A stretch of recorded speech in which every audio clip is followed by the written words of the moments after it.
किसी की मीठी बातों का ये मतलब हरगिज़ नहीं होता कि आप इसके लिए ख़ास हैं। बाज़ औक़ात कबूतर को खिलाने के लिए नहीं बल्कि पकड़ने के लिए दाना डाला जाता है। जिन्होंने मैसेज का रिप्लाई 2 दिन बाद देना होता है, उन्हें चाहिए कि वो मोबाइल की जगह कबूतर रख लें। जुराबें हमेशा धोकर पहना करें, ऐसा ना हो कामयाबी आपके कदम चूमने आए और बेहोश हो जाए।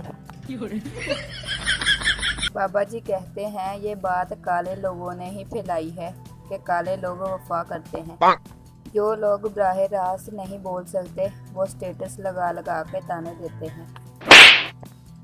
मिलावट का दौर है साहिब, हाँ में हाँ मिला लिया करो।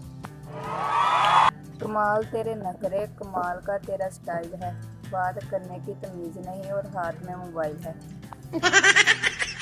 तन्हाई में अक्सर बैठकर बैलेंस ही चेक कर लिया करते थे, जालिमों ने उस पर भी टैक्स लगा दिया।